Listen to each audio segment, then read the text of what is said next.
Muy buenas tardes, distinguidos amigos. Hoy tenemos nuevamente un compromiso con ustedes para llevarles una parte del pensamiento ejemplar de nuestro libertador y sobre todo de las circunstancias que lo rodearon. Hoy estaremos en nuestro encuentro virtual de todos los jueves, número 74, con el tema de los últimos días del Libertador en Santa Marta. La va a presentar el muy ilustre historiador doctor Juvenal Infante. Él es un economista muy distinguido y magíster de comercio internacional del École de Cadres de Commerce de Affaires Économiques de París. Títulos académicos homologados a la Universidad Nacional de Colombia y con tarjeta profesional de la Sociedad Colombiana de Economistas. Ha sido diplomático como consejero económico y cónsul general en Moscú, cosa que es muy interesante. Consejero comercial en Viena, Austria y director de la oficina comercial de Proexpo y actualmente ProColombia. Para los países de Hungría, Checoslovaquia, Polonia, Bulgaria, Rumania y las antiguas Alemania Democrática, Checoslovaquia y Yugoslavia. Es decir, una tarea fuerte. Consejero de la Embajada de Colombia en París. Integrante de la Comisión Asesora de la Presidencia de la República para el establecimiento de relaciones diplomáticas de Colombia con la República Popular China. Presidente de la Comisión Oficial de Colombia a la República Popular China. Presidente de la Comisión Oficial de Colombia en la República Popular. Subdirector general del Instituto Colombiano de Comercio Exterior Incomex. Responsable de la política comercial de Colombia. Autor del libro China Popular, un reto comercial. Subsecretario de Asuntos Económicos del Ministerio de Relaciones Exteriores. Negociador internacional del Fondo de Promoción de Exportaciones del Ministerio. No solamente de Relaciones Exteriores, sino del Instituto Colombiano de Comercio Exterior. Miembro de la Junta Directiva de la Corporación Nacional del Turismo. Director del World Trade Center de Bogotá. Asesor general de la Presidencia de ProExport. Asesor del Ministro de Agricultura en la línea de relaciones y negociaciones con organismos internacionales y de integración económica. Representante para Colombia de varias empresas internacionales. Fundador y expresidente de la Cámara de Comercio Industrial Colombo-Coreana. Conferencista y catedrático especializado en el tema Colombo asiático y en general de todas las negociaciones internacionales. Es fundador y director del Centro de Estudios Asia-Pacífico de la Universidad Sergio Arboleda. Fundador de la Junta Directiva de la Cámara de Comercio China de Inversión y Comercio. Director del Programa de Misiones Económicas a China de la Universidad Sergio Arboleda. Y 27 misiones a China efectuadas al sudeste asiático, a Tailandia, Vietnam, Camboya y Singapur, con escalas en Estambul, Turquía. Libro en edición El Planeta China, y es un consultor privado de mucho prestigio. De manera que estamos muy honrados de tener un expositor tan importante al cual le cedemos inmediatamente la palabra. Adelante, doctor Juvenal Infante. Un especial saludo, desde luego, al señor presidente de la Sociedad Bolivariana de Colombia, mi buen, mi respetado y admirado amigo Miguel Santamaría Dávila. A todos ustedes, señores académicos, historiadores y adeptos pues a la vida del excelentísimo general Simón Bolívar. de todo nuestro aprecio, pues, y admiración. Esta es una conferencia que he titulado Los últimos días de Bolívar en Santa Marta, pero lógicamente arranco un poco antes, ¿no? Para dejar en contexto todo lo que viene ya en los últimos días del Libertador. Esta conferencia se enmarca dentro de la maestría de Historia Contemporánea, de la cual yo soy estudiante, de la Universidad Sergio Bolera, y está pues dirigida a la Sociedad Bolivariana de Colombia. Debido, pues como ustedes saben, al debilitamiento de la estructura política de la Gran Colombia, el excelentísimo general Simón Bolívar, libertador de 5 naciones del norte de Sudamérica, Bolivia, Colombia, Ecuador, Perú y Venezuela, emprendió una serie de medidas contundentes para salvaguardar la integridad de esta, declarándose él mismo como dictador el último día de febrero de 1828. Consiguió así las herramientas políticas para modificar la Constitución de la Confederación con el objetivo de apaciguar las diferentes revueltas generadas por la debilidad política en la que se encontraban muchas regiones de la recién creada República de Colombia.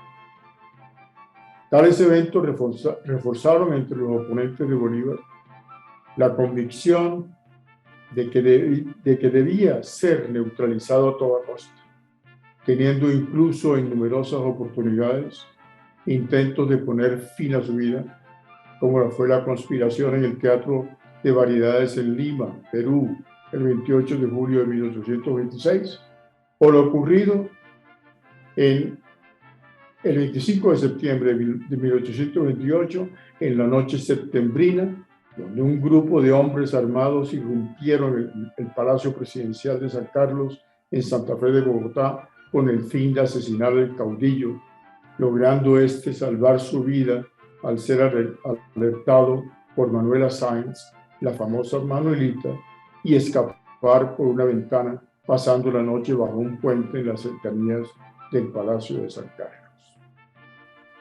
También tiene una especial relevancia como antecedente introductorio a esta tímida disertación la insurrección liderada por el general José María Córdoba en 1829, quien luego de 2 horas de batalla fue derrotado y al final abatido por el coronel Rupert Hunt en una operación realizada por cerca de 800 hombres en la región británica del batallón Rifles al mando del colombiano nacido en Irlanda, Daniel Florencio O'Leary, por mandato del Consejo de Gobierno ante lo considerado por la ley colombiana como un acto de altísima traición. Más adelante, para principios de septiembre de 1830, Joaquín Mosquera, quien había asumido la primera magistratura de Colombia, y Domingo Caicedo, la vicepresidencia, son depuestos por la rebelión de los militares del batallón Callao. Nombran entonces a Rafael Urdaneta como jefe encargado del gobierno, mientras se espera que regrese Bolívar a retomar el cargo, y fue entonces cuando el Libertador es aclamado nuevamente jefe supremo del Estado y logra lo anhelado, lo justo con él. Pero aquí surge lo imprevisto, lo inesperado, y es que el Libertador había dado ya la orden de subir los baúles con sus pertenencias personales con destino a Cartagena, al encuentro de una fragata inglesa que lo conduciría a Europa, y anuncia de manera categórica que dejaba el país al levar anclas la embarcación. La historia oficial relata que luego de su renuncia y de recibir la noticia del asesinato de Sucre, solo y desengañado, Bolívar había decidido dirigirse a Europa. Llega entonces el Libertador a Cartagena, la primogénita de la República de Colombia, donde para su honda satisfacción, perdón, le habían preparado un recibimiento suntuoso que recordaba al libertador aquellas de Caracas en 1813 y tiempo después, en 1827, en su misma ciudad natal. En Cartagena, la ciudad heroica por excelencia, el gobierno, el ejército, el clero y la ciudadanía toda lo recibieron como si llegara ceñido con los lauros del triunfo. Los balcones y ventanas se adornaron con esmero. A cada vitoreo por el que la multitud lo saludaba, conmovido, el libertador, fundador de la República, se descubría su chapó y respondía con una sonrisa algo retraída, pero espontánea y agradecida. Inexplicablemente ese día, el libertador enferma un poco más. Se debió sin duda al pesaje viaje que había ya recorrido y al calor, al sol intenso y la espesa humedad propia de la ciudad caribeña. Su deterioro era rápido, muy evidente y notorio. Perdía peso de manera ostensible día a día. Comía muy poco y con desgano. Su cuerpo flaqueaba, de suerte que sus amigos más allegados le piden, le ruegan, no se embarque en el estado de salud en que ya se encontraba. Y lo previenen. Si su excelencia viaja enfermo como está, muere sin duda en alta mar, y como es lo usual, su cadáver será echado por la borda a las profundidades oscuras del inmenso mar abierto que separa las orillas de Cartagena con Europa, donde él pensaba llegar muy probablemente a Londres.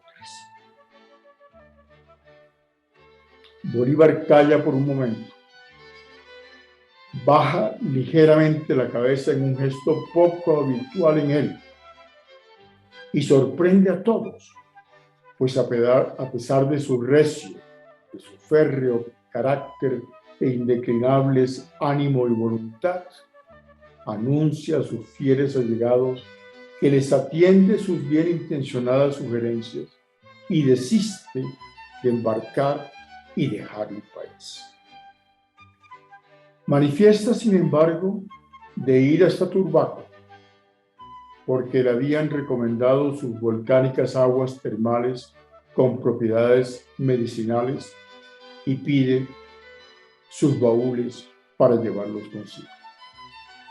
Sin embargo, los médicos que lo atendían en Cartagena le aconsejaban una y una vez más, como mejor opción, trasladarse primeramente a pasar unos días de descanso y recuperación en un clima más benévolo, más bondadoso, donde pudiera respirar aire fresco en medio de una exuberante vegetación y ríos de agua pura y cristalina que bajaban de los páramos de la Sierra Nevada de Santa Marta, a fin de que le alivie la tos y alguna, aunque todavía incipiente, dificultad para respirar, que ciertamente ya le impedía expresarse mediante las largas frases inteligentes hiladas de manera fluida una con otras que él solía emplear habitualmente en su hablar cotidiano y en particular cuando expresaba sus ideas. En alguna ocasión anterior, el libertador había manifestado en Cartagena, cuyo clima tropical no le era agradable, que le gustaría ir a las montañas azules de Jamaica y en su defecto a Ocaña, precisamente en busca del ansiado clima bondadoso que le recomendaban los médicos y sus seguidores para que mitigara sus males y recobrara sus fuerzas. El caso es que el clima frío y la altitud de Bogotá no le sentaban bien. y el calor húmedo de la costa lo enfermaba aún más, le decían, a lo cual él, desde luego, asentía sin mostrar duda alguna. Pero también advierten que en su condición actual, antes de emprender una travesía marítima hasta su querida Jamaica, donde él quería ir finalmente, conviene a su excelencia, le decían, reposar por unos días en tierras de aire seco y clima templado. Le advierten igualmente que un viaje largo hasta Ocaña a lomo de caballo podría ser demasiado extenuante para él y empeorar sus inestables condiciones de salud, aunque había días en que él se sentía mejor y lo hacía notar. Es cuando surge entonces la opción de un clima bondadoso, cercano y más fácil de llegar, la Sierra Nevada de Santa Marta. Le describen las bondades del clima, la cercanía y facilidades del viaje, que el Libertador acepta de buena gana, pero pide de todos modos ir primeramente a Turbaco, donde en efecto él pasa 3 días. El 1 de octubre, en Turbaco, escribe el Libertador a Rafael Urdaneta, encargado de la presidencia de Bogotá. Yo he venido aquí de Cartagena un poco malo, atacado de nervios, de la bilis y del reumatismo. No es creíble el estado en que se encuentra mi naturaleza. Dentro de unos días me iré a Santa Marta, con miras de visitar aquel país que no le he visto nunca. Aún me lleva a otro fin, y es el de mi salud, pues me dicen que hay un grato y saludable clima templado allá, cerca de la Sierra Nevada, que se parece al volcán. Ve usted que reúno lo útil con lo agradable y que no pierdo el tiempo. Las autoridades del departamento están muy empeñadas en obrar sobre Maracaibo y yo, en busca de mi salud, si así lo logramos todo, será sin perjuicio de nada. Me acercaré a Maracaibo y a las tropas para ver si puedo influir en alguna operación importante. Allá lo veremos. Esto es tomado del libro de Fabio Puyo Vasco, Bolívar día a día, página 786. Itinerario del Libertador antes de llegar a Santa Marta. Su insospechada última morada. 4 de octubre en Barranquilla, 9 días. No preciso la fecha de octubre, pero en Soledad, Atlántico, está algunos días más. El 7 de noviembre vuelve a Barranquilla y allí permanece durante 23 días. El 1 de diciembre, temprano en la mañana, se embarca el Libertador en Sabanilla con destino a Santa Marta. Me sentirá muy bien, decía el Libertador, embarcarme y navegar al menos un día en aguas marinas cuyo denso oleaje, del que no he logrado nunca evitar los efectos del mareo, me servirán por fuerza involuntaria para agitar de manera forzosa mis humores biliosos y limpiar mi estómago. Agregó, me repugna tomar medicinas. Lamentablemente, la relativamente corta travesía, que para la época tomaba un día por mar, empeora ostensiblemente su ya precaria salud. Vomitó incesantemente durante todo el trayecto y a lo último ya trasbocaba una babasa amarillo verdosa, biliosa, que denunciaba una enfermedad bastante compleja. Cuando desembarcó en Santa Marta, el Libertador pesaba unos 35 kilos y era un hombre de 1,64 de estatura, que era una estatura promedio para la época, y tenía apenas 47 años de edad. Todo estaba por concluir desde la embarcación Manuel en que llegó el Libertador procedente de Sabanilla, hoy Puerto Colombia, a la bahía de Santa Marta. Fue desembarcado por 2 de sus servidores y conducido en sillas de brazos hasta la antigua sede del consulado español, que había pasado a ser propiedad del español nacido en Cádiz, Andalucía, don Joaquín de Mier y de Míndez. Por algún motivo que infortunadamente desconozco, pero que no es en sí relevante para esta historia de la que hoy se conoce, de la que hoy se le conoce como la Casa de la Aduana. En todo caso, previa solicitud a don Joaquín de Mier, quien accedió de inmediato y muy gustoso, el general Mariano Montilla, gobernador militar del Magdalena, había considerado alojarlo en aquella digna casa. Esa noche decembrina, de luna llena, desembarcó en la bahía de Santa Marta un ser visiblemente próximo a morir. Sus movimientos escasamente se podían percibir.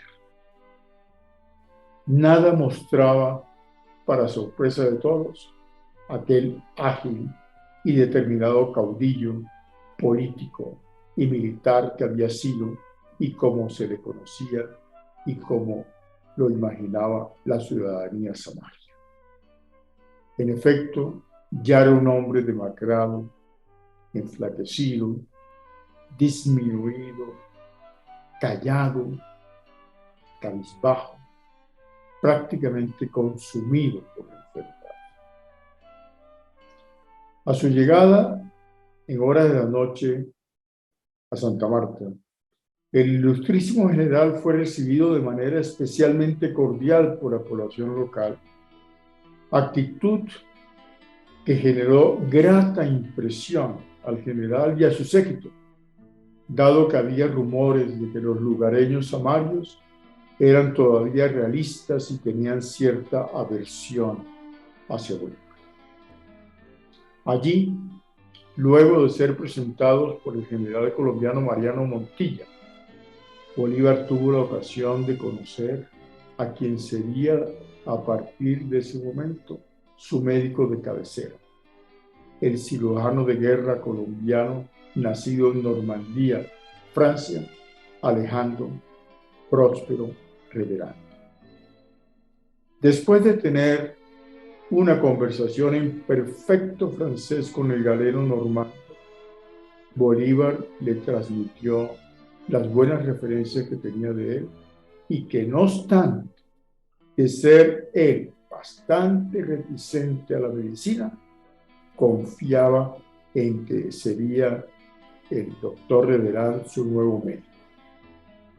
El doctor Reverán, quien era 13 años menor, se pronunció entonces de encargarse de tiempo completo al Libertador, a fin de dar todo de sí para propiciar una pronta mejoría a sus quebrantos mediante el uso de todo el conocimiento y tratamientos médicos disponibles en la zona y en la época por un médico francés, a quien el Libertador le otorgaba amplias facultades sobre su salud y consentía acerca de los conocimientos y experiencia que le concedía a su nuevo médico de cabecera.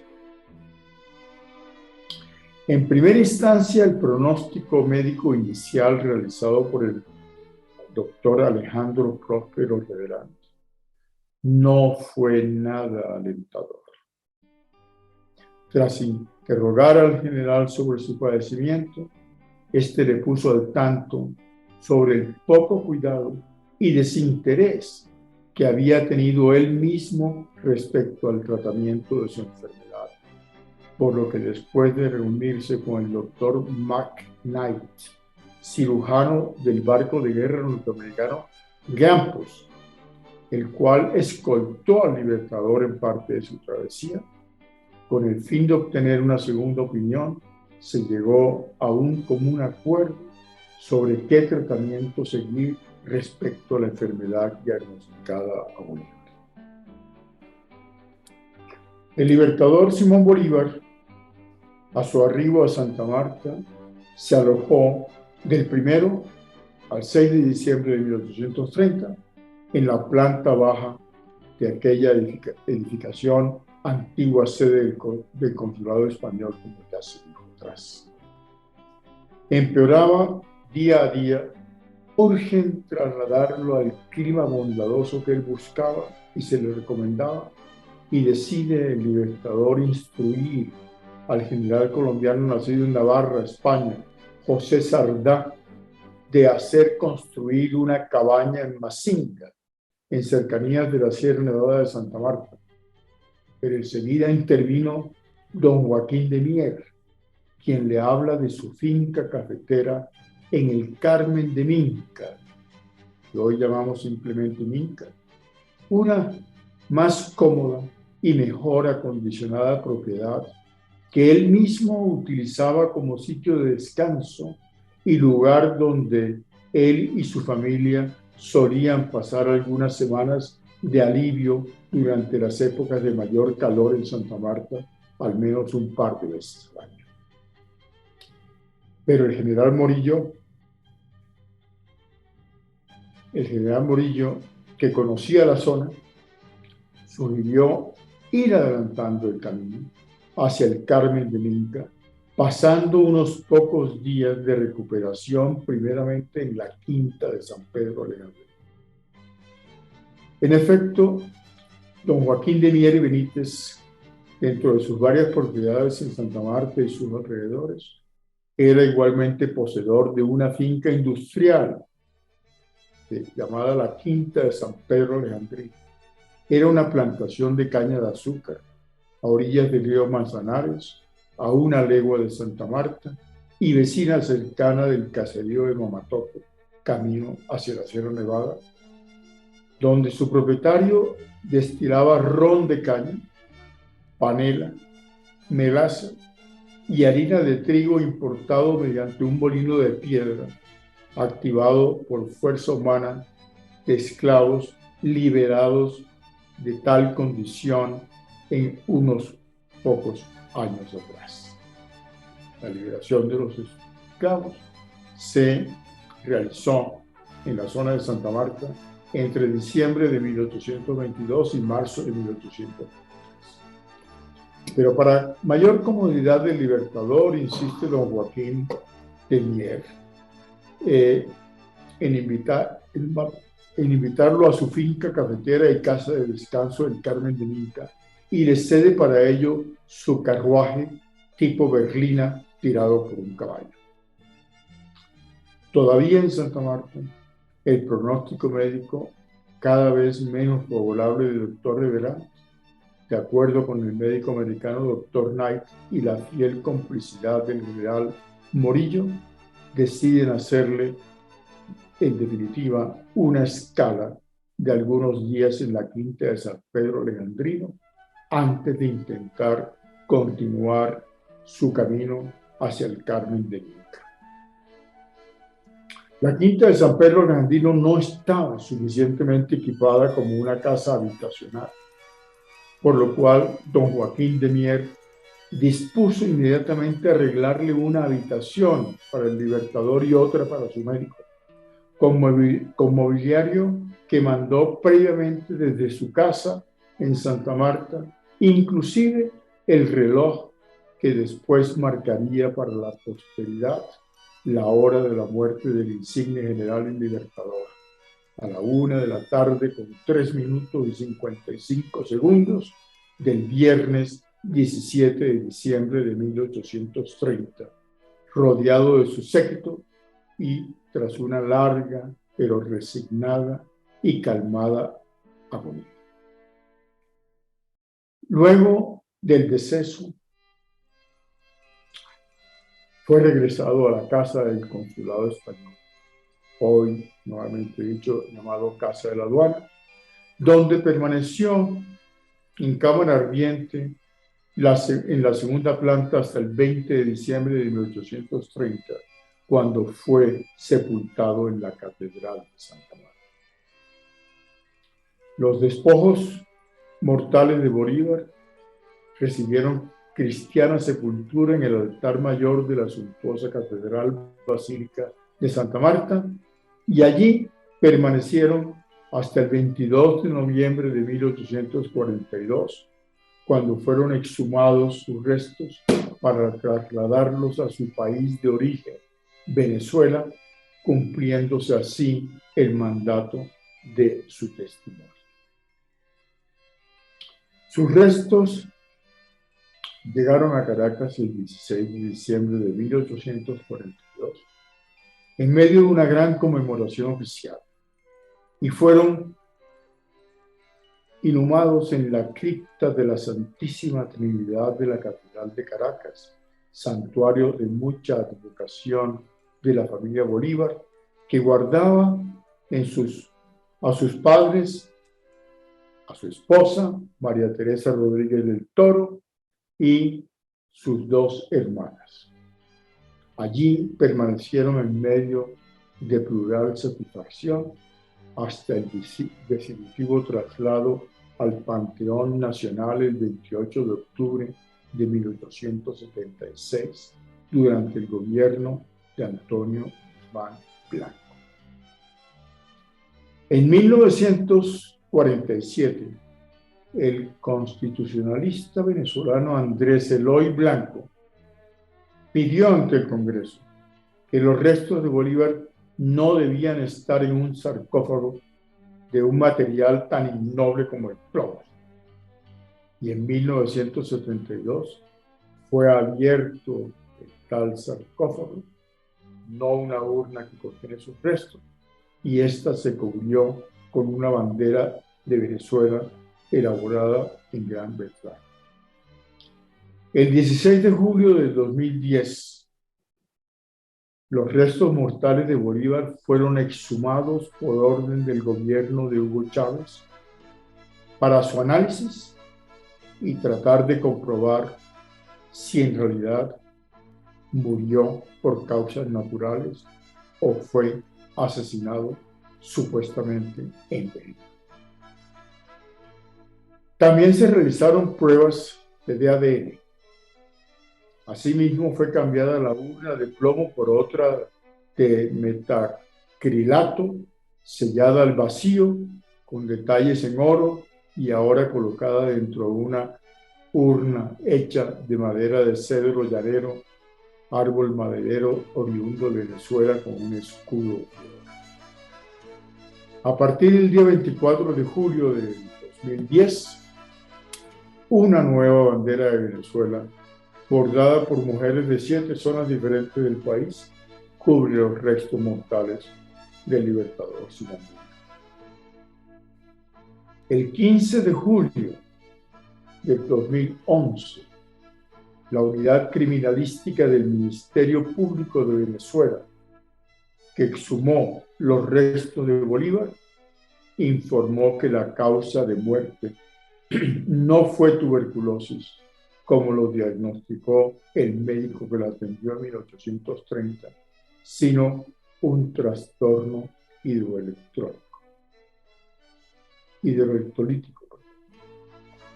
Yo aquí quiero hacer un paréntesis. No lo quise escribir porque no he encontrado suficiente información que lo afirme, que lo confirme. Pero parece que definitivamente el libertador no murió de sífilis ni de tuberculosis, como siempre se ha dicho.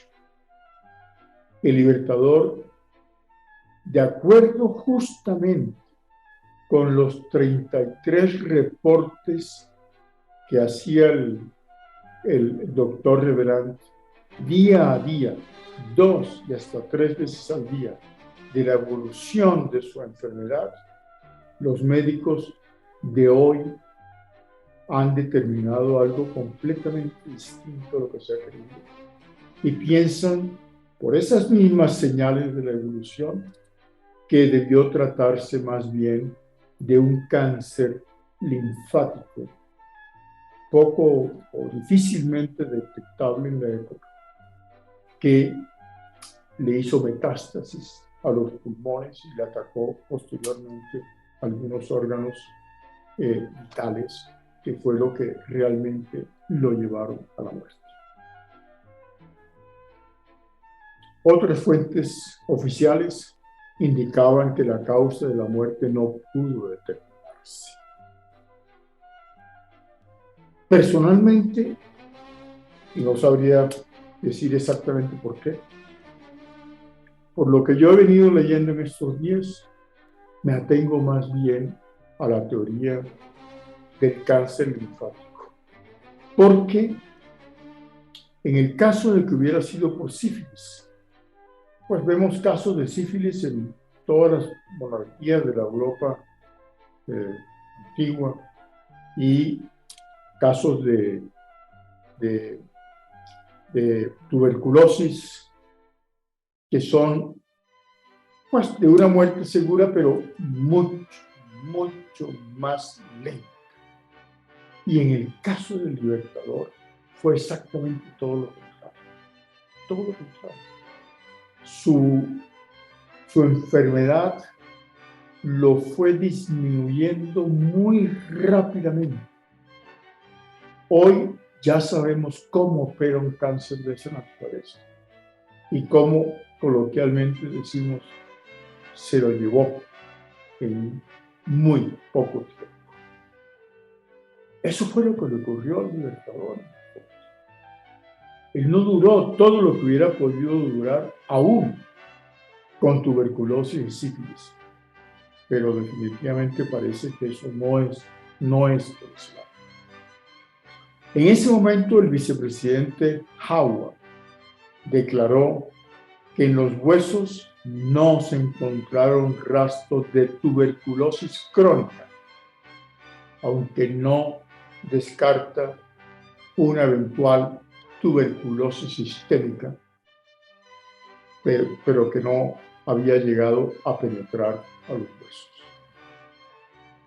El 24 de julio del año 2012, el presidente de Venezuela, Hugo Chávez, presentó en una transmisión conjunta de televisión una imagen del rostro de Bolívar supuestamente reconstruida digitalmente a partir del estudio antropomórfico de su cráneo, realizada tras la exhumación de sus restos en el 2010, el cual puede verse en la página oficial del Gobierno Bolivariano de Venezuela, junto con un informe preliminar que no es concluyente acerca de la enfermedad que lo llevó a la muerte. En este punto, yo les tengo una verdadera primicia.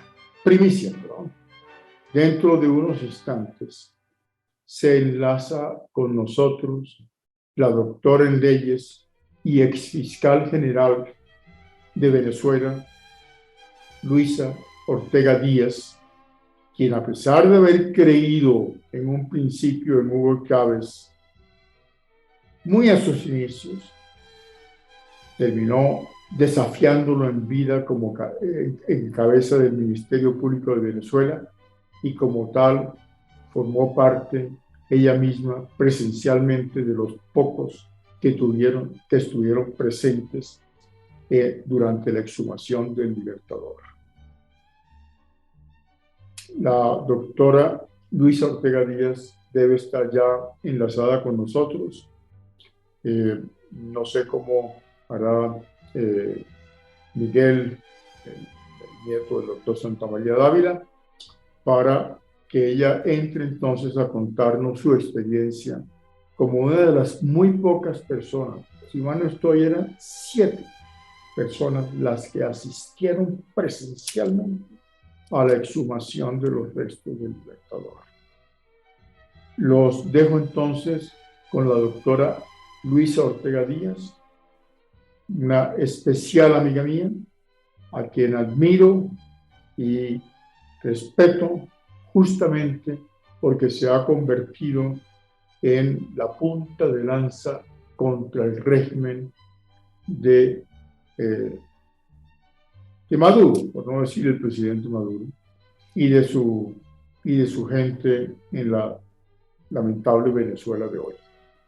Luisa Ortega ha sido una mujer de un valor extraordinario.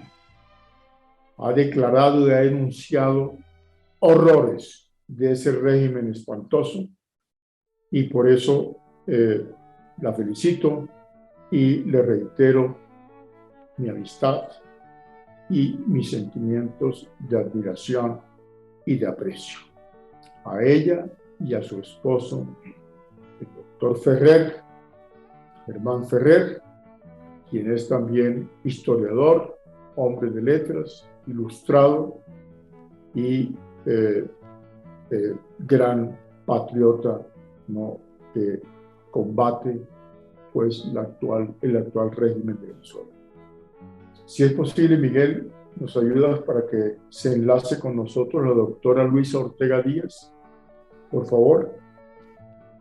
Yo con esto termino mi intervención y deseo pues que oigan con atención a la doctora Luisa Ortega. Adelante, Miguel, si puedes. Muchas gracias. Con gran alegría recibimos a la doctora Luisa Ortega Díaz, exfiscal general de Venezuela, persona importantísima que ha dado una lucha personal verdaderamente extraordinaria en defensa de la verdad y de la realidad que hay alrededor de la vida del libertador. También por las denuncias valientísimas que ha hecho por los actos irreverentes que se han presentado en Venezuela frente a la figura de nuestro libertador. Aquí en Colombia nosotros respetamos profundamente al libertador. Ha sido nuestro ídolo, ha sido la razón de nuestra existencia. Lo hemos defendido con todas nuestras fuerzas y nos hemos sorprendido de que en Venezuela, su tierra, no solamente no lo quisieran al principio, sino que a través de unas vicisitudes extrañas de un gobierno revolucionario, pusieron en duda no solamente su origen, sino también las condiciones mismas en que murió. Por eso, curiosamente, aparece en Venezuela una imagen del libertador que nada se parece a la real que se logró aquí con los pintores ilustrísimos que estuvieron junto al libertador tanto tiempo y lo pintaron como él verdaderamente era, y no con la imagen que llegó a aparecer después y que se usa en Venezuela, para sorpresa nuestra, que no es parecido al rostro verdadero de nuestro libertador, sino que, según dicen algunas palabras, es muy parecido más bien al padre del gobernante en ese momento de Venezuela, el general Chávez. De manera que con un orgullo enorme y con una satisfacción sumamente grande y una alegría que nos colma, le damos la entrada y la llegada a tan ilustre ciudadana venezolana, que ha sido doña Luisa Ortega Díaz, un ejemplo de valor, de consecuencia, de valor histórico, de conocimiento, para acreditar la verdad de lo que hay alrededor del libertador. De manera que con muchísimo agrado, muy honrado, le damos la palabra a nuestra ilustrísima doctora Luisa Ortega Díaz. Muy buenas tardes. Muchísimas gracias por esas bellas palabras, doctor Miguel Santamaría. Igualmente a Juvenal le agradezco sus palabras. Quiero saludar igualmente a todos. Y a usted, doctor Santamaría, gracias por su gentileza de invitarme a este evento. Yo conocí al doctor Santamaría en su casa, hablamos largamente, recuerdo. Nos reunimos para una inquietud que tenía, que le manifesté mi disposición de poner todo el material relacionado con mi experiencia en una importante exhumación a la orden de la Sociedad Bolivariana Colombiana. Esa propuesta sigue vigente, doctor. En algún momento me gustaría volver a conversar con usted. Sabe que le profeso un gran respeto, un gran cariño, y será siempre para mí un honor conversar con usted, como lo es estar en el día de hoy presente en este evento para contarles cómo fue el proceso de exhumación de su excelencia el libertador Simón Bolívar. Sí, porque yo tuve el privilegio de participar en ese evento histórico y me correspondió estar allí porque fui designada para integrar una comisión presidencial que tenía, escuchen esto, bien definido su objeto. O sea, era la Comisión para la Planificación y Activación del Proceso de Investigación Científica e Histórica sobre los acontecimientos relacionados con el fallecimiento del libertador Simón Bolívar y el traslado a la nación de sus restos mortales. Como existía una polémica, una antigua polémica, al menos en Venezuela la existía, acerca de la legitimidad de los restos del libertador, que giraban en torno que si eran efectivamente sus restos los que se encontraban en el Panteón Nacional, entonces había que determinar la certeza de ese hecho. Un poco para recordar qué es lo que en Venezuela nosotros manejábamos acerca de esa duda, porque Simón Bolívar fue sepultado inicialmente en la Catedral de Santa Marta, como lo decía ahora el doctor Juvenal Infante. Pero un terremoto que ocurrió en esa localidad en 1834 destruyó la tumba y se especuló mucho acerca de lo que el destino de los restos del libertador, pero eran sencillamente especulaciones porque los restos del libertador fueron nuevamente sepultados en la misma catedral hasta que fueron trasladados a Venezuela en 1842. Posteriormente ese evento tuvo un auge nuevamente, la diatriba en 1947 durante el debate constituyente de aquel año, que estaba referido también a que si los restos que reposaban en el Panteón Nacional eran o no del libertador. E incluso en aquel momento, expertos y políticos se vieron tentados a abrir la urna de plomo. Esa comisión, por cierto, la presidía el poeta Andrés Eloy Blanco, a quien hizo referencia también el doctor Juvenal Infante. De hecho, ellos fueron al panteón a inspeccionar el sarcófago del libertador. Abrieron y lo abrieron solamente el sarcófago. Y manifestaron para entonces su preocupación porque ya la urna de plomo se estaba deformando. Esta urna que fue utilizada por el médico José María Vargas para colocar los restos de Bolívar. El médico Vargas, según después nos enteramos, utilizó el plomo con conocimiento de que es uno de los materiales que mejor preservan los restos humanos. Es más, los faraones, los egipcios siempre utilizaban también el plomo para sepultar a sus faraones. Sin embargo, el plomo se va deformando con el tiempo y se corría el riesgo de que la parte superior de la urna aprisionara los restos hasta destruirlos. Lo cierto es que era de gran valor para nosotros los venezolanos despejar las dudas en torno a su muerte a través de una investigación científica e histórica de su fallecimiento y del traslado de sus restos a Venezuela. Porque para determinar la causa del fallecimiento teníamos que iniciar con la certeza de que la experticia se estaba practicando sobre los restos de la persona que se trataba, es decir, nuestro libertador. Ese fue el espíritu que privó en el momento que se creó esta comisión y de la cual fui parte.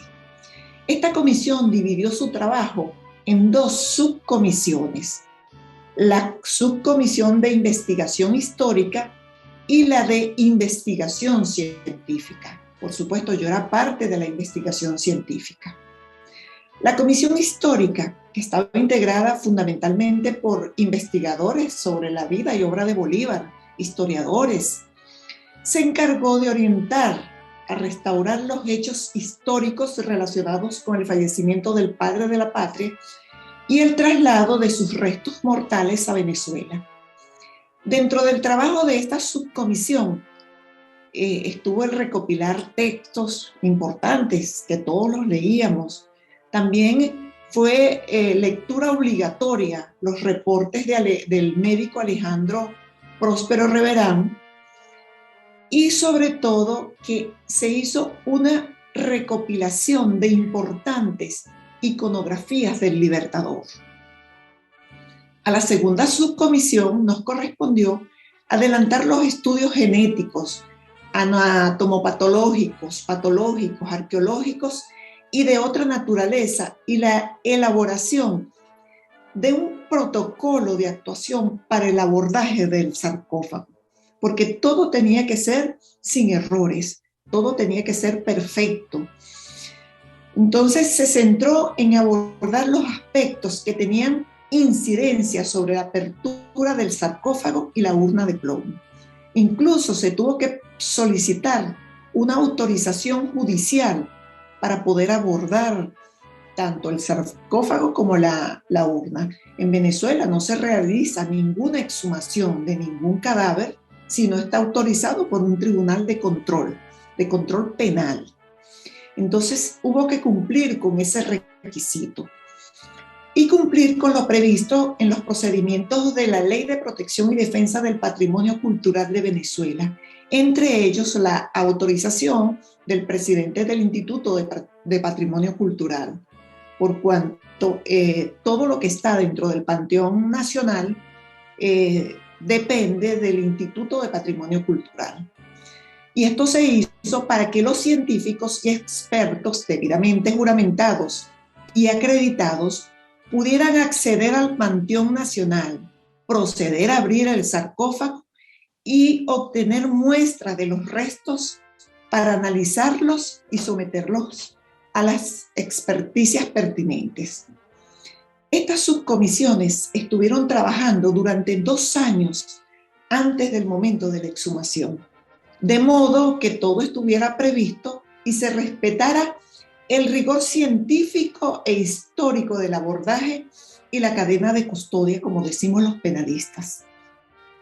Dentro de los preparativos se remitió una comunicación al entonces presidente de la Sociedad Bolivariana de Venezuela, preguntándole acerca de la información que tenía la Sociedad Bolivariana sobre la muerte del Libertador y el traslado de sus restos a Venezuela. Y este respondió que la versión oficial de la Sociedad Bolivariana era que Simón Bolívar murió de tuberculosis, tal como lo expresó el doctor Alejandro Próspero Reverán. Igualmente, él esgrimió en su comunicación que los restos fueron trasladados por José María Vargas en 1842, que era parte de la historia que ya nosotros conocíamos. Lo cierto es que se realizaron un conjunto de diligencias como inspecciones al sarcófago, se exhumaron los restos de las hermanas de Bolívar, María Antonia y Juana Bolívar, que ellas permanecían en la cripta de la familia Bolívar que está en la Catedral de Caracas. Esto se hizo con la intención de obtener las muestras de los restos de estos cadáveres para posteriormente hacer el estudio comparativo de ADN. Lo cierto es que el 15 de julio de 2010, después de cumplido todos los extremos, se llevó a cabo el acto de exhumación de los restos del padre de la patria, del genio de América.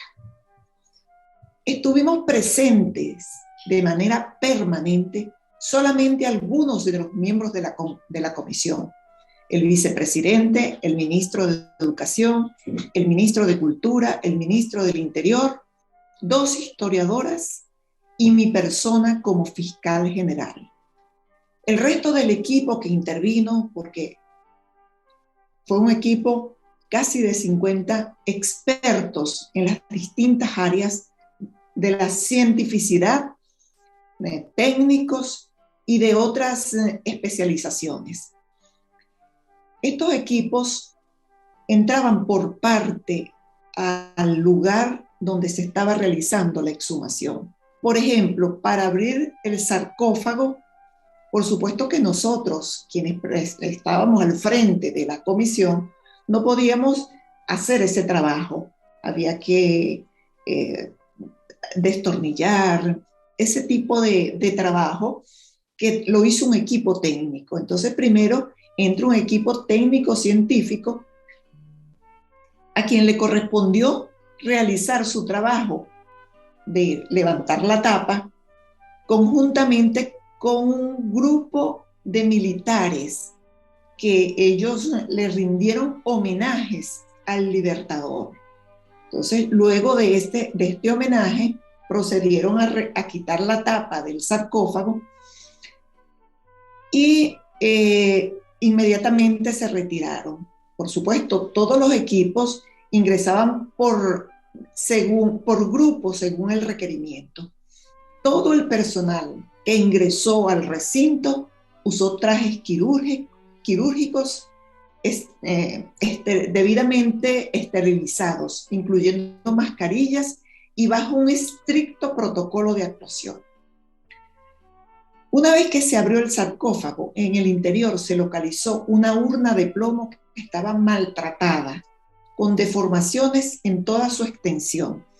Pero ese maltrato no era producto de que alguien lo había maltratado, sino por el material con que estaba hecho la urna. El plomo es un material que tiende a ceder y a deformarse.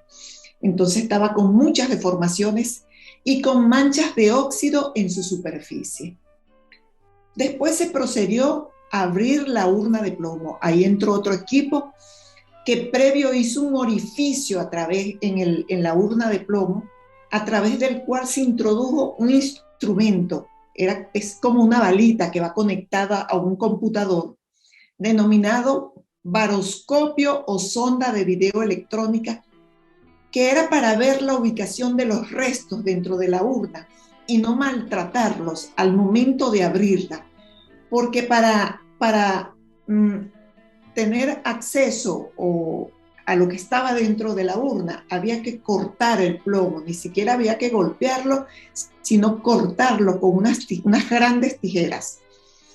Abierta la urna de plomo, entró el grupo de expertos para revisar el interior del féretro en busca de evidencias que pudieran servir para estudios biológicos. Toda la estructura ósea estaba cubierta por un manto de damasco, y una vez levantado ese manto de damasco, allí tuvimos frente a nosotros los restos de nuestro Libertador. No obstante, la contaminación del tiempo, la colocación de ese manto de damasco sobre el cuerpo de Bolívar y el plomo que estaba cediendo poco a poco ya eran una amenaza para la preservación de tan sagrados restos. Era necesario hacer esa exhumación. El cráneo se encontraba apoyado en una cuña de madera. La columna estaba completa. Se observó la presencia de barniz recubriendo los huesos, la que había aplicado el doctor José María Vargas en 1814. También se hizo visible su trabajo en los alambres utilizados para unir los huesos del esqueleto. Eran hilos de plata. También se observó una pequeña caja de plomo sobre el fémur derecho, que una vez abierta se pudo constatar que contenía el acta original donde el doctor Vargas describe todo el trabajo que hizo a los restos del Libertador. Esta pequeña caja había hecho estragos en esa parte del cuerpo por el paso del tiempo. Esa carta no solamente la firmó el doctor Vargas, sino todos los que estuvieron presentes con él en el momento de la inhumación a Bolívar y en el momento que hizo este trabajo sobre los restos. Observamos todo, la dentadura perfecta y sin caries del Libertador.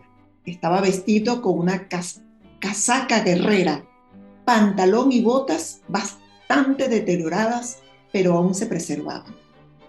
Un equipo de antropólogos forenses, médicos forenses, anatomopatólogos forenses y un médico radiólogo realizaron la descripción general de conservación de los restos que fueron colocados en una mesa previamente cubierta con materiales esterilizados para proceder al estudio antropológico. Le correspondió luego hacer la entrada a los odontólogos forenses para realizar la fijación fotográfica de las piezas dentales y tomar 2 piezas dentales de donde se trajo muestra para ser sometida a los análisis de ADN a través de una técnica que no maltrata la pieza. El material se extrae del interior de la pieza, lo que llaman del conducto radicular. Las piezas dentales luego fueron fijadas nuevamente al cuerpo. Al cráneo del Libertador se le practicó una tomografía axial computarizada. De todo esto se hizo un inventario riguroso, como una bitácora de todas y cada una de las actividades realizadas antes, durante y después. Posteriormente, después de las experticias, se realizó la prueba de ADN, la cual fue concluyente en el resultado. Es decir, se contrastó el ADN de las hermanas de Bolívar con el ADN de los restos que se encontraban en el Panteón Nacional. Además que se contrastó la historia médica con la bitácora de gran precisión que se encontraba en el interior de la urna de plomo, en la pequeña caja de plomo que estaba sobre el fémur de Bolívar, en la que describía paso a paso todo lo que hizo Vargas para validar que ese era el cuerpo de Bolívar, cómo articuló cada hueso. Realmente fue impresionante el trabajo que hizo el doctor José María Vargas. Con esmero colocó cada hueso en su sitio como corresponde anatómicamente y los unió, como dije anteriormente, con hilos de plata. Lo que yo nunca entendí, por qué el doctor Vargas no dejó otro escrito igual fuera de la urna para la posteridad, para tener la información. Quizás hubiese facilitado el trabajo o no hubiésemos tenido la duda, o quizás el poeta Andrés Eloy Blanco en 1947 no hubiese hecho la experticia que hizo en el Panteón, donde solamente abrieron el sarcófago y a la urna de plomo simplemente la tocaron y dijeron, sí hay algo dentro de de la urna. Lo cierto es que toda la planificación prevista se cumplió rigurosamente, lo que condujo a corroborar que efectivamente los restos que reposan en el Panteón Nacional son los de nuestro libertador, Simón Bolívar. De las experticias también se determinó que Bolívar era un hombre delgado pero fuerte, tórax angosto, piernas delgadas y cortas, espalda erguida, pelvis estrecha, y se observó un desgaste óseo en el pie derecho, entre otras cosas. Algo que nos llamó la atención a todos fue que seguramente Bolívar era de esas personas que siempre tenía como un palito en la boca, porque había un diente que tenía como un desgaste particular que, de acuerdo a los técnicos, a los expertos en esa materia, a los odontólogos forenses, coincidieron en señalar que se trataba de personas que estilan tener siempre algo mordiéndolo en la boca. Lo que es amplísimo y se detalla paso a paso en las conclusiones del trabajo realizado.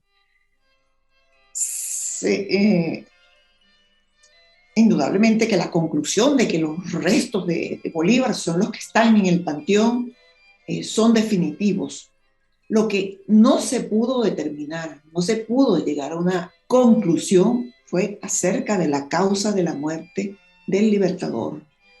Era, por lo menos con los recursos que disponíamos en ese momento, los recursos técnicos me refiero, era imposible llegar a una conclusión determinante.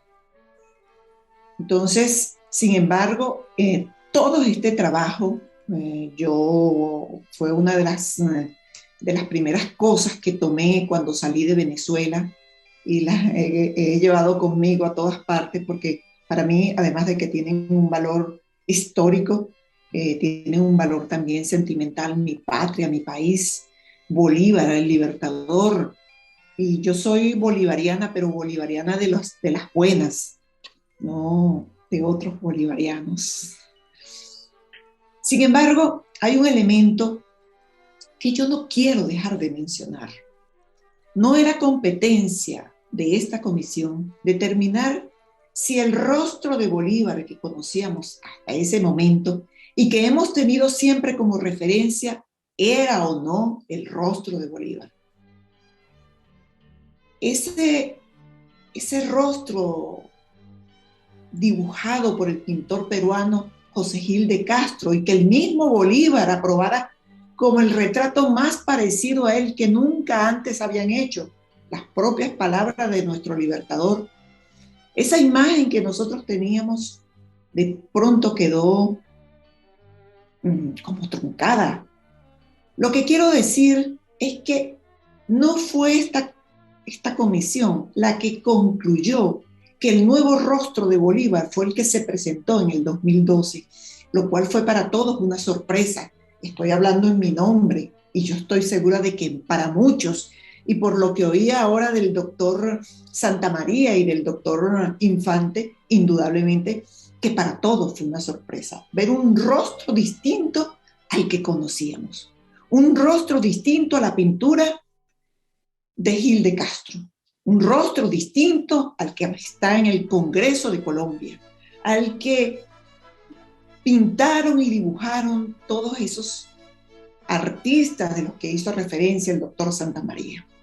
Así que yo puedo afirmar que tengo dudas sobre la veracidad de ese hecho, por lo que quizás esa nueva imagen presentada del rostro de Bolívar pudo ser manipulada y deformada.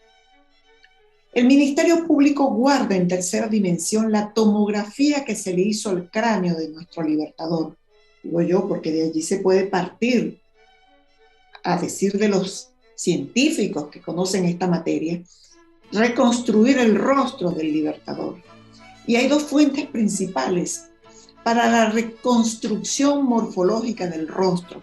Y quizás si dentro de los que me están escuchando hay un médico, puede corroborar qué es lo que voy a decir, porque estas son expresiones de los científicos en esa materia. Entonces, estas dos fuentes principales para la reconstrucción morfológica del rostro, una de ellas es el perfil genético, es decir, el ADN. De él se extraen los orígenes raciales de las personas, las mezclas que se llevaron a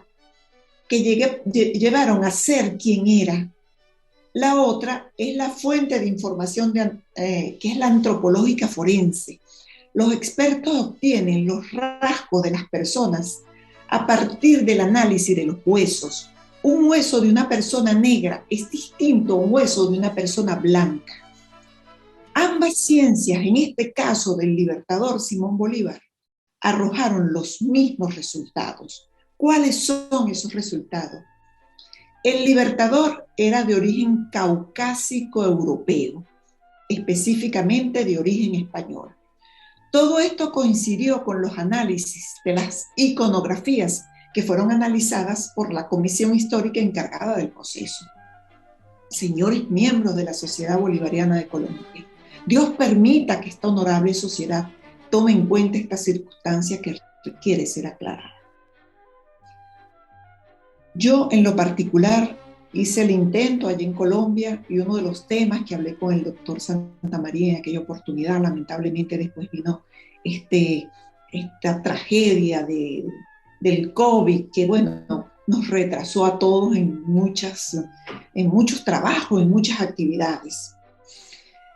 Lo cierto es que después de esta labor se inhumaron nuevamente los restos de Bolívar en el Panteón, esta vez en unas condiciones distintas, como decía el poeta Andrés Eloy Blanco, y que fue citado por el doctor Juvenal Infante.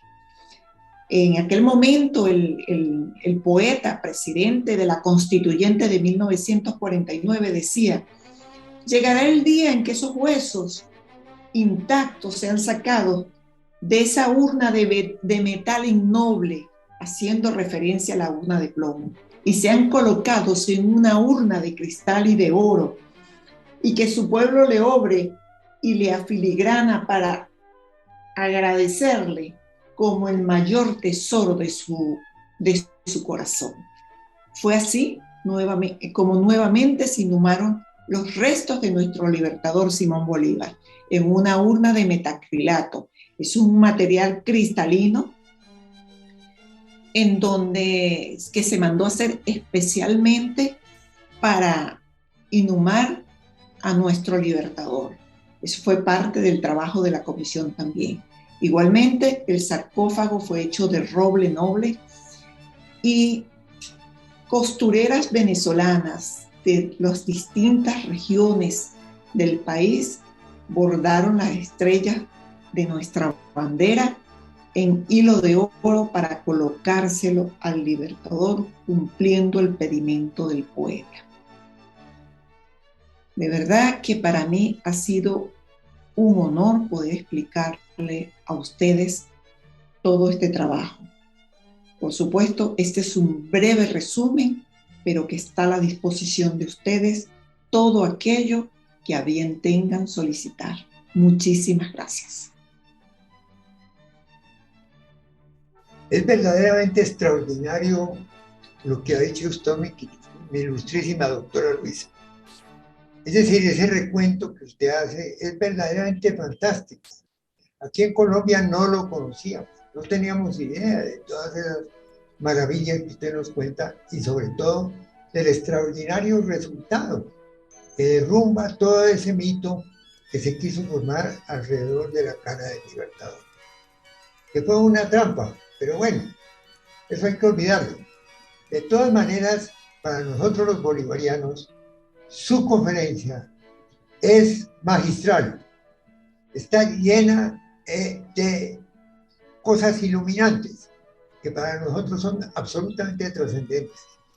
Y seguiremos adelante en la investigación con su ayuda, que es maravillosa, para determinar ya definitivamente qué es lo que corresponde a la vida del libertador, a su muerte y a su imagen, que es la que tiene que guardar nuestro pueblo, porque esa es la imagen de la libertad, es la imagen de lo mejor que hemos tenido de lo que debemos respetar y guardar como un tesoro, que es la libertad. Nosotros nos duelen los países que están en este momento sufriendo por esa falta de libertad, por esa falta de capacidad de deliberar. Nosotros defendemos eso con toda nuestra alma y todo nuestro corazón. De manera que para nosotros ha sido absolutamente maravillosa su exposición. Se le agradezco desde el fondo de mi alma y la Sociedad Bolivariana queda con usted profundamente agradecida por el aporte que usted le ha hecho a la historia y al conocimiento de nuestro gran libertador Simón Bolívar. Muchísimas gracias. No, muchísimas gracias a ustedes. Y bueno, siempre a la orden, doctor. Gracias, gracias. Eso es una maravilla. Para nosotros es valiosísimo. Muchas gracias nuevamente por esta oportunidad que nos han brindado. Muchas gracias en especial a Luisa Ortega. Ha sido realmente muy importante su testimonio. Es increíble, es impresionante de poder nosotros oír de primera voz, ¿no?, una persona que estuvo presente en tan histórico evento como la exhumación de los restos del Libertador en Venezuela hace 11 años, ¿no? Eso fue en el 2010, ¿no, Luisa? En todo caso, me complace mucho haberles traído a ustedes este testimonio. Miguel, muchas gracias de todas maneras. Muchísimo gusto. Muchas gracias nuevamente a Luisa y a todos los asistentes.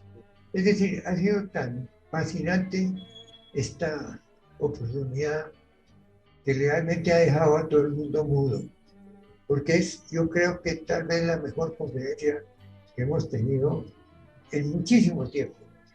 Hemos llegado al punto de 75 transmisiones.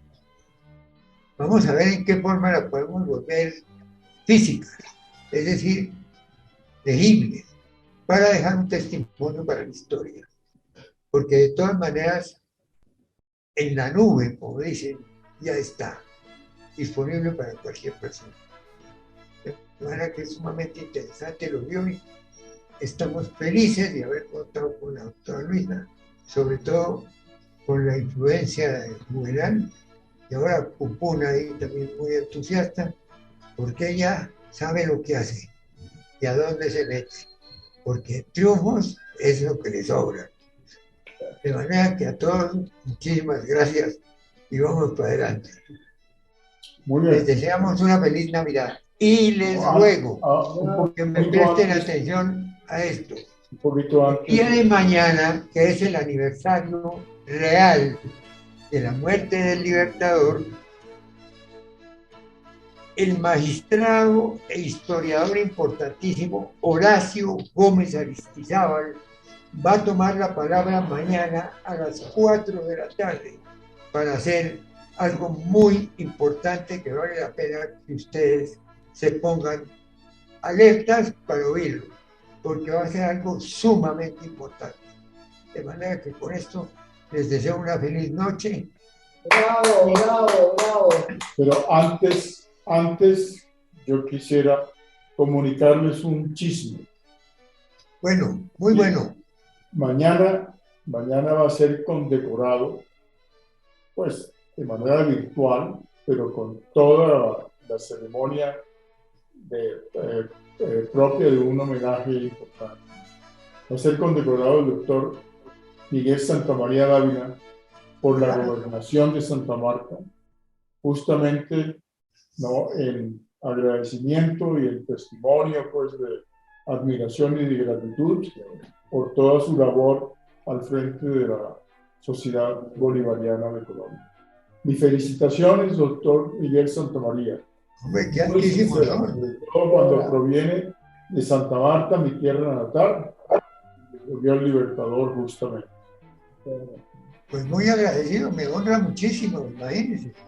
Yo pasé los mejores años de mi vida en Santa Marta, tierra de mis antepasados, y por eso tengo mi cédula de Santa Marta, porque allá cumplí 21 años, en una temporada larga que estuve allá, entre Santa Marta y Valledupar, que es la época más agradable y simpática de mis recuerdos. De manera que le agradezco muchísimo, porque yo estoy vinculado sentimentalmente y muy profundamente con Santa Marta, no solamente por ser la tumba del Libertador, sino por ser también la tumba que prácticamente no existió de mi tatarabuelo José Eusebio Caro, fundador del Partido Conservador. De manera que tengo muchos compromisos con Santa Marta y mucho cariño con esa tierra. Muchísimas gracias, Juvenal. Te agradezco muchísimo por la noticia y quedaré encantado de recibir esa condecoración. Mañana se pondrán en contacto contigo, Miguel. Bueno, entonces, hasta luego, muy buenas noches. Bravo, Que pasen bravo. muy bien. Bravo, Miguel.